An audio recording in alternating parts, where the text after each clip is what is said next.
Good morning, everybody. It's been a while since I made a video. Been super busy. Just had food poisoning for a week, which was not fun. Uh, you forget kind of how bad it is until you go through it again. Uh, but that being said, uh, most things are good. I mean, coffee shops technically closed nowadays. It's not really open anymore. It's still here. I mean, I still DJ out of here and run my business, DJ wise out of here. So the space is here. You can still come in and visit, but I'm not selling coffee and sandwiches anymore. But that being said, the DJ business has really taken off. Back to kind of pre-pandemic status, where I'm playing 3, 4, 5 times a week. The demand is high for people who know how to create a vibe, create a mood, make people feel comfortable, have fun, make it feel like the soundtrack to your life is how I kind of always approach it. I want the music to match the mood in the moment. And I've often said that Pantera is great to listen to in a car if you're being chased by a helicopter gunship. If you're driving with your gal down a bucolic lane, perhaps not the greatest choice. You want the music to match the scene that you're living in. And so to feel luxurious and bougie and comfortable and to be risky and dangerous when that's appropriate.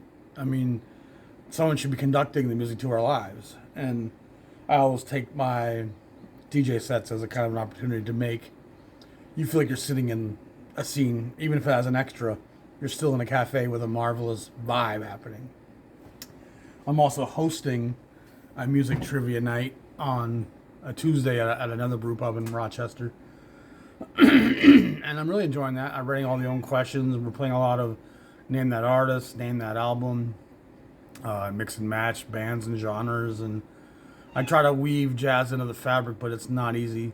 The common layman knowledge of what jazz is and what jazz has to offer is so limited. And you just can't expect to play the Jazz Messengers and have somebody know anything about that. And to be honest, even in Rochester, which is a pretty Caucasian, shall we say, which that word's not even really very apt. It's just not a very R&B knowledgeable town. So people might recognize "Let's Stay Together" by Al Green, but they don't know it's Al Green. They might recognize First, Last, and everything, but they don't know it's Barry White. I mean, even the knowledge of the greats, Marvin Gaye and Stevie Wonder, the Motown stuff. I'm surprised how people recognize the songs but just don't know who the artists are. Which, I mean, hey, that's part of what trivia is about, is trying to learn some stuff. And so I'm trying to ingrain that into people's heads and kind of reuse those artists quite a lot to kind of get people to be more familiar with who Ray Charles and who the Shy Lights and some of these artists were. But it's also not fun asking questions that nobody gets right ever. So I take the papers home and kind of grade them and see what's the lanes people are comfortable in. And it turns out it's, classic rock, 80s rock, 90s rock, hip hop from the 90s, early thousands. It's just a very mainstream world when it comes down to it, especially here in Rochester. But it's still fun, and I'm still finding ways to weave in jazz questions with multiple choice and with true and false. And my cat wants to be noticed. Little butt, what do you want? You want to be on camera? That's Little Butt. Hi, Little Butt. Say hi. Getting it out. So, been busy. Like I said, I'm DJing in the cities, Minneapolis, every Saturday night. I'm at another brew pub in Rochester called Forager, 5-6 times a month. So it's good. I had another gig that kind of is on pause right now because the restaurant's going through some upheaval. But I mean, we've been doing this through a tough winter and through the whole ice thing in Minnesota. It's been quite the last 3-4 months, to be honest. But here we are, all the same. But it's all kind of meant to make me making less episodes. I have 3 sets of Technique 1200s. As you see, there's one. And 2 of them are kind of permanently set up in bars right now, 2 of those sets. And my 3rd set is in road cases, going to clubs 2 or 3 times a week as well. And so I often don't even have a turntable set up in this room right now. And I'm too lazy sometimes even to pull one out of one of the cases, which means I'm not listening to a lot of jazz at home.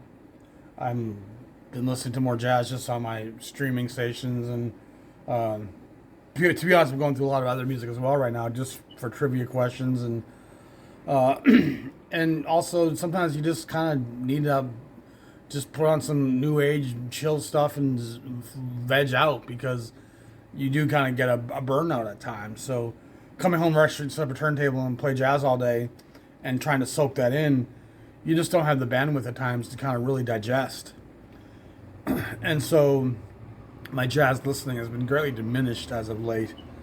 And again, it's a genre that I just don't have a lot of application, especially in the trivia.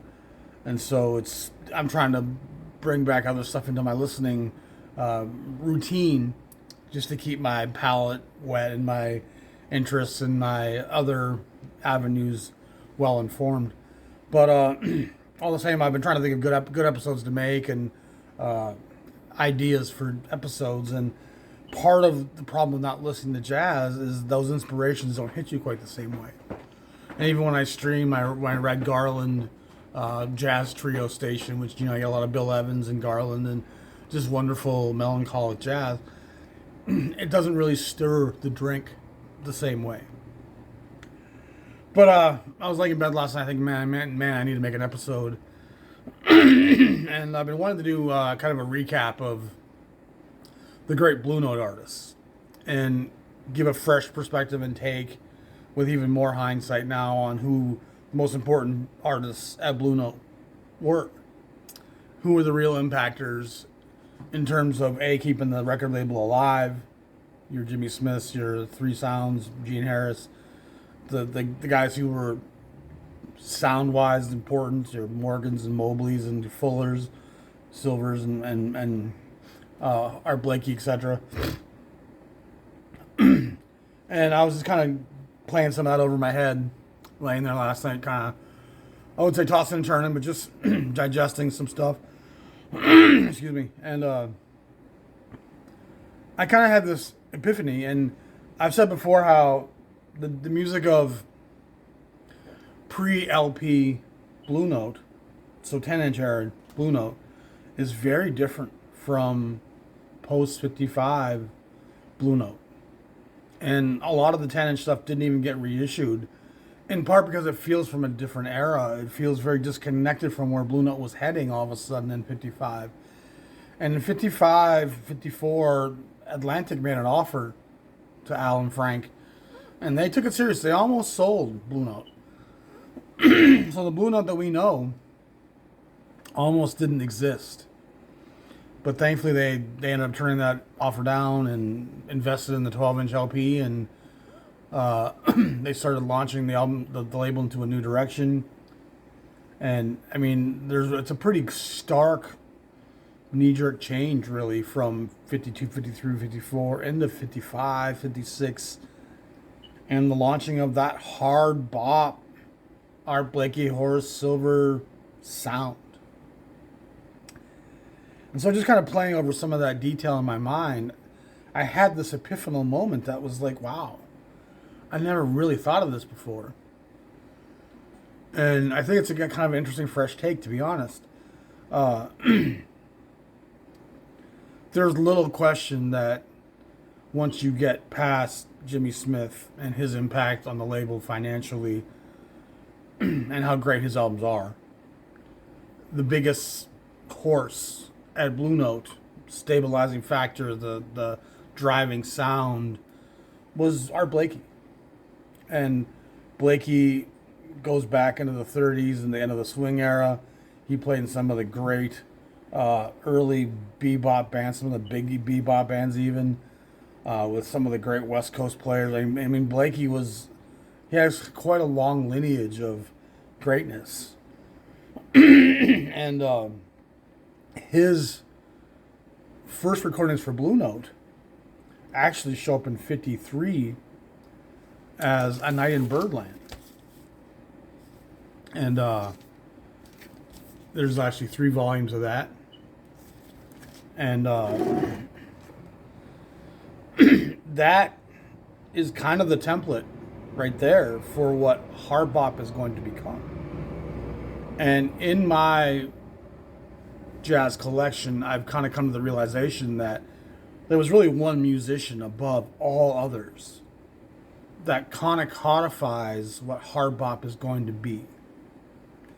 His revolutionary sound and way of playing, reinserting melodic phrasing, stating the melody of the song before going off on long improvisations. Parker kind of abandons song's traditional melodies just to find additional new melody within the framework of the scales that bebop opened the doors to. And a lot of times in those bebop songs, you don't even recognize what song this is being rooted from because they don't really give you that template. And this one player came along and just revolutionized melodic phrasing, acrobatic long lines that stayed rooted in sweet centered melody and sound. And he's not what you consider a Blue Note giant, but again, the Lego pieces kind of snapped together last night, and on this fantastic night at Birdland session, you have three of the most important people at Blue Note here. Horace Silver, Art Blakey, and a young Lou Donaldson on alto. And you have a Curly Russell on the bass. But the most important figure here is, boom, Clifford Brown. There he is, young Clifford Brown, who dies tragically in 55 in a car accident, or maybe early 50, I think it was 55, maybe 56. A couple of greats died right in that era. Parker dies, and maybe Brownie died in 56. Brownie was a Delaware native, which is not a strong birthplace for anything. Delaware, small state, small population. Moved up to Philadelphia and starts cutting his teeth, and spent some time on the West Coast, and he's kind of slowly establishing himself as this new voice on the trumpet. And it was his sound that, if you read the liner notes of 53, 54, 55, there's no other trumpet player that everybody else was referencing and noticing like Clifford Brown. His, again, phrasing was so lyrical. And this is during the bebop, post-bebop era, into the cool that was evolving and all the other sounds that were starting to take shape in jazz. And I've often said that Clifford Brown Max Roach Quintet is the first real hard bop group, which the Messengers take their information from. Miles Davis' first quintet with Coltrane, Chambers, Philly Joe, Red Garland. I mean, they're borrowing from Clifford Brown Max Roach. And you can really take that one step backwards. And before Clifford Brown went and joined forces with Max Roach and Harold Land and that fantastic group, he is playing at Blue Note at Birdland with Art Blakey and Horace Silver and Lou Donaldson and Curly Russell. And of course, he departs shortly after this, rarely to appear at Blue Note again.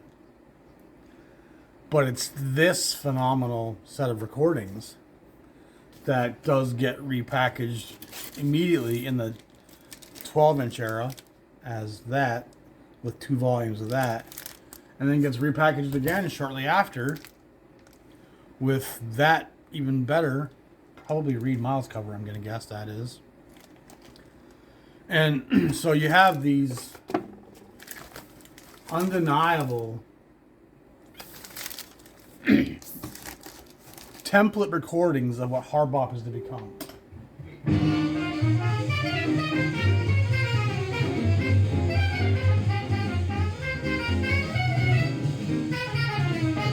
I mean, they're stating the theme there, staying the head as a group, which again is part of what hard bop resurfaces. Bebop had abandoned that. Hard Bop brings that back, and then it allows each soloist to take. There goes Horace Silver. And so you could make a case that this session, this stand at Birdland, is really the dawning of hard bop. And this nucleic setting is what launches Clifford Brown into the stratosphere, pushes him over to Emersy with young Max Roach and group and Harold Land, and they of course take off on their comet-like trajectory. You hear a very different Lou Donaldson here. I mean, early Lou Donaldson's full of fire and lava and just vitriol. He's a very volcanic, fiery player when he's playing bebop, hard bop, and of course he morphs into the cool Blue Note sound of 5960 with the congas and the Latin influences. And I mean, I love really all Lou Donaldson stuff, but I've seen Donaldson live, probably the coolest jazz musician I've ever seen live. And the guy can still play, even, I don't know, he might have passed recently. This was probably 15 years ago I saw him. Clifford Brown.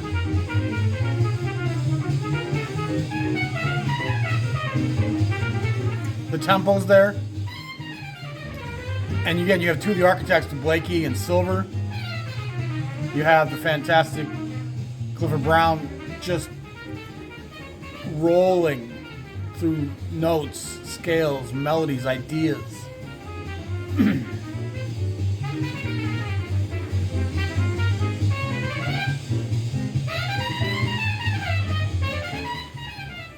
And so when you press fast forward, by 55, when that LP era dawns at Blue Note, Blakey is back in the fold by 56, leading this new Blue Note hard bop sound. Donald Byrd, who plays in the first iteration of the Jazz Messengers, which was actually on Columbia, he comes back to Blue Note and launches his Horace Silver, who initially is with Blakey, and then launches his own group at Blue Note for decades. And of course, Clifford Brown went to Emersy and passes shortly after. But in some ways, the torch he lights here, that's hard bop. And this is an outlier in the Blue Note canon at this point, in 53. Blue Note's not making volumes of this stuff at this time. This was a prototype. This was pretty ground-shattering stuff. It was straightforward. It was aggressive. Blakey's just driving the groove. The bass and drums and piano are just laying down that track, and the soloists are playing in a new kind of melodic, restrained, harmonically and melodically setting, but absolutely as aggressive as bebop, just in a more orally pleasing, melodic phrasing kind of setting, with more lyrical expression, more references to the original melody as intended by the original song's composers. So Clifford Brown might be one of the seminal, most important artists at Blue Note, even though his contributions to the Blue Note label were very minimal. So it's an interesting kind of take to see that these sessions are kind of the template. They are kind of the blueprint from which Clifford Brown's own groups, Blakey's groups, Silver's groups, and thus Donald Byrd's groups, Hank Mobley's groups, and all the various iterations of the Jazz Messenger, Lee Morgan, Curtis Fuller, Bobby Timmons, all those guys it's springing from this early proto jazz messenger Art Blakey session, which isn't even called the Jazz Messengers at this point, because it's really not the Jazz Messengers as we know them. It's Clifford Brown, Lou Donaldson, Curly Russell, Horace, and Art. And so, I'm just going to leave you with that thought. Is this the genesis of hard bop? And when you listen to jazz on Blue Note before this, I don't think you'd find this session. When you listen to Prestige with your Jerry Mulligans and your Sonny Rollins and Thelonious Monks and Lee Konitz and Miles Davis, there's nothing like this happening at Prestige. When you listen to the great Clef recordings, they're recording your Illinois Jackettes, your Parkers, your Lester Youngs, the great swing era, older generation guys. That's kind of what they're documenting. And you can kind of go label by label and recognize that this is a genesis point. And this leads into what becomes the late 50s hard bop phenomena that really is one of the most militant, aggressive, pointed, culturally significant chapters in jazz history that, unfortunately, to the layman, the average person has no idea what hard bop even is. I mean, 99% of the people at my jazz trivia, my music trivia, don't even know what bebop is, let alone hard bop.